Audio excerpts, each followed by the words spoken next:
I can't tell you, I don't like spending my weekends reading over policies. I just, ugh. I did email the board already about my concerns, and I got a response that referred me to a link for NISBA. I didn't ask for that. I know about NISBA. I asked for a response from my board, not a link.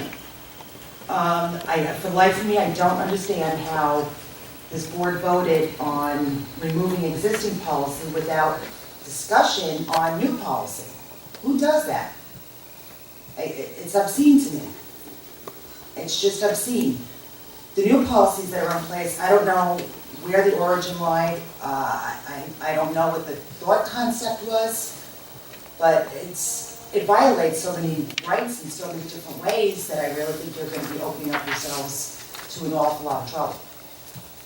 I mean, there's religious rights, there's a bunch of violation in there if you take this on. And to not have that discussion before expiring the old ones by vote, I just don't understand it. 7, new business. 7.1.01, first reading of policy. But any questions? But that's kind of the platform that's used. That's the methodology that was used is making our first priority to be compliant with law, as our current manual is not. Are there any questions from the board? I have significant issues with so much of what's in here. I understand that we're saying that much of this is required by law. We're an independently elected body. We're having an election in 2 weeks to represent the concerns of the community. We haven't touched this policy in 5 or 6 years, and now we're just going to rubber stamp what's coming down from the state without even discussing it. We've had 6 years to discuss this, and we haven't touched it, and now we're just going to rubber stamp it. It fundamentally changes some of the most foundational, basic human concepts that we've held in our society for at least our entire lives, for the length of the society of this country, and it's being completely changed. We're sharing bathrooms. We're going to start responding to people's actual or perceived race, color, weight, national origin, ethnic group, religion, religious practices, disability, sex, sexual orientation, or gender, including gender identity, expression, or nonconformity to gender stereotypes. We're going to have a policy and a response to what somebody perceives themselves or somebody else to be. We have 129 pages on how we're going to do that. How do you do that?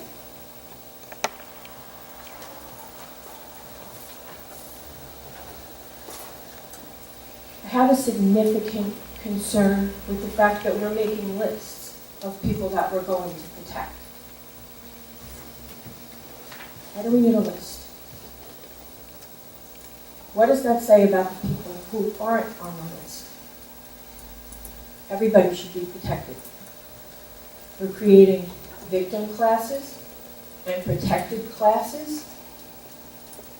Does that mean that if you're on the list, that you're not a bully, or you're not somehow oppressed, or you're not somehow being oppressive because you made it on the list?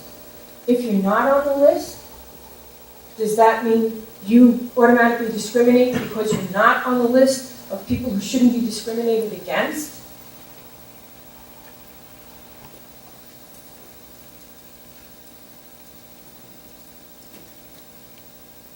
We're silently assuming that if you're not on a list of protected class, you're somehow the bully. It's not okay. Everybody belongs on the list. When my son was in the 4th grade, I was riding in the car with him, and I looked over at him. He had these beautiful, long, curled eyelashes, and he cut them off because he was being tormented at school.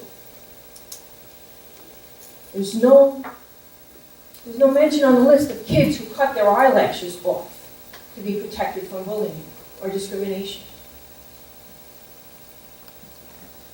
I had a son right in front of me while I was doing lunch duty who fell over his own 2 feet with his lunch tray. The kid behind him stepped over, walked back to the table, and had a good laugh at the rest of the kids at the table. I'm his mother, and I was right there. And there was nothing that I could do. If you think a policy is going to fix that, that just needs to be a conversation with that kid. There's nothing in this 129 pages that's going to solve these things. We need to recognize that we're a community and that's how these things get resolved. Instead, we're making these lists aside from the fact we're turning human sexuality and gender on its head. We're going to celebrate Mother's Day. Are we concerned that might offend somebody? Somebody who thinks mothers don't matter? There's so many conversations that need to be had. There's so many implications.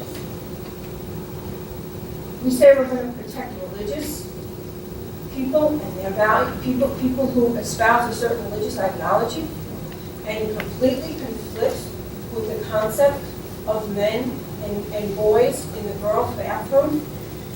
Who gets protected first? We refer to each other with formal terms of Mr. and Mrs. What if somebody doesn't believe in gender? Are we okay with people walking around and calling you Carrie On? Hey Kellen? Hey Lumia? There's so much in here. There's so much confusion and potential for conflict.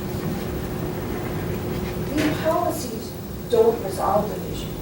They create it, and they empower certain groups of people just because they belong to the group, whether they deserve it or not. I understand that much of this has been passed at the state level as law. But we went to Albany to lobby over money. Why have we waited 6 years to put a stamp on this and adopt it without considering the absolute chaos that can ensue from it, without going to Albany and saying, this isn't a good idea? We need to put a whole lot more thought and conversation into this. Mrs. Kelly, Mrs. Felton, you would say that these policies as presented are compliant with state law? Absolutely. And we're also going to uphold the state laws as well as federal. Thank you. Mrs. LaValle? There is nothing that prohibits this board from lobbying for New York State if we have concerns about what this policy says and the situations that it puts our children in. The concept of gender neutrality is diametrically opposed to the concept that gender has purpose. Gender has purpose in the very existence and continuum of our species. I was called a bigot just the other day from someone in this community because I said that it's important that children know who their mother is and that we cherish that bond as a society. And I was called a bigot. We're going to have this conversation with our 5-year-olds, and they're going to call each other bigots. can't adopt both those concepts as a society. They oppose each other. The fact that New York State said that this was okay means so much less to me than the idea that someone's going to tell a 5-year-old child that it doesn't matter if they have a mother or a father. We have to have these conversations. We have to understand the implications of these policies. Should we have policies? Yes. They should be fairly limited, because we should acknowledge that we're adults and we need to come together and we need to care for our children and we need to resolve the differences that they have. We're not fixing anything by just piling up the paper.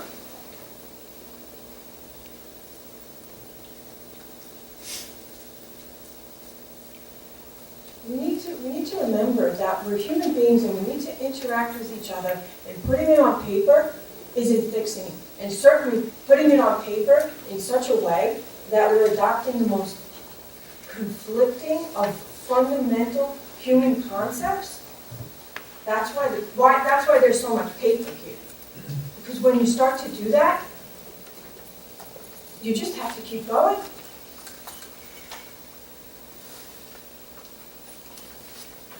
When you call black and white, you're done. You start calling it gray, a whole spectrum of shades that you need to deal with. And that's what's happening here. I have a problem with us just stamping something that has so much just broad implications for everybody across this community, across this country. We can do this here in our community, and if everybody does it in their community, then we can change it at the state level or the federal level where it needs to change. And I'm not talking about any specific item. I'm talking about the basic fundamentals that children have a mother and a father, that you can't protect somebody who believes that and somebody who believes that gender is fluid. They oppose each other. They just don't work. We have to consider that. We have to consider the implications of that. And adopting a policy that says we're going to protect both, when they come together in a classroom or a bathroom or a hallway or a ball field, who's going to make the call? Who's going to say, you're the one who gets to be offended? You're the one who gets to be protected? This is like stamping a big piece of paper that says, anything goes. There's no point to it. Mr. Lumiere. Last year, the board vote, I think everybody can hear me. Last year, did we vote to appropriate so much money so that our policy manual was consistent with state? Are these things mandated by the state? Regardless of what people think, some of these are mandated by the state. Suppose we don't get a policy, we reject that policy, what's going to happen to the district for not following state mandates? Mr. Carrion? Yep, would you like to tell? Yeah, I don't know if he knows the answer to What's that. the legal Just- answer? I don't think he knows the legal answer. It seems to me, I'm not a lawyer, look, but no, I don't have the answer concretely. and I don't The think. question you asked was, what's going to happen to Look, us? right now, I we think- have the federal law that mandates that gender people can claim whether they are, all right? A boy can say, I'm a girl, can go to the girl's bathroom. Do we have any control on that at all? In terms, In terms of a man going to a girl's bathroom, do we have any control of that? If the federal government says that well, we had a workshop on that. I'm sorry? We had a workshop on that. I'm aware before of it, we I just want to know, treated, what was the result of that workshop? That we don't, You cannot discriminate, correct? yes. So it seems to me, we're arguing philosophy and morality. And we cannot, as a board, dictate those things. You can't dictate morality the way we feel about things personally. We have to look at how other people feel. And if other people are different than your philosophy or my philosophy, too bad. We have to follow laws. And if the law says, which I don't agree, if the law says that people can, a man or a woman can go to the other, and if they claim that that's who they are, I don't like it, but that's a law. If all we're here to do is put the stamp on what the state sends down, then there doesn't need to be 9 of us here. We can oppose this type of legislation if we believe it's a problem for our community. Can we totally disregard state law? No. But we're not even willing to have this conversation. We're not even willing to talk about going up to Albany and saying, this is going to cause confusion for us. We're going to have difficulty. No, we're just going to take what they gave us and we're going to run it off of a Xerox machine and we're going to approve it. No. What are we doing? We can have this conversation as we're having it right now. We're having the conversation. You express your opinion. I'm sorry to say that. You express your opinion. I express my opinion. That to me is a conversation. Now, if we agree that the policy is bad, then maybe you, me, and the rest of the board should vote to go to Albany and to talk to the legislature to be against it. In the meantime, we, as a board, have to follow that particular policy. If it's determined that it's required, we have to do it. I might not like it, but we have to do it. We have a government process that allows you to challenge laws that you think are inappropriate. And we can do that. And I think we need to discuss as a board, and I think that we need to do that. I think we need to challenge, and that is a philosophical discussion. You know, they're not separate things. The law is a product of the philosophical discussion. And if it's inappropriate, then philosophical discussion of what's inappropriate about it and what practical steps can and should be taken to address the fact that it's inappropriate is all part of this process. We need to engage in it. It's not appropriate not to comply with law. There are ways to accomplish what you're trying to accomplish, but I don't believe it is appropriate as a board member to not comply with law. Mrs. LaValle. Do you believe it's appropriate as a member of the policy committee, as the chair of the policy committee, to engage in the philosophical discussion or just implement it as it came down from the state? Why are we elected? Why is there any discussion? We don't need to discuss and vote on this if all we need to do is implement it. But we're here. We're elected. The philosophical discussion is appropriate, and it is appropriate while we're going through the policy manual. So if you feel that in spite of the philosophical discussion, you still need to approve this, so be it. But they shouldn't be separate. They can't be separate, and they should be taking place while this is being developed, in my opinion.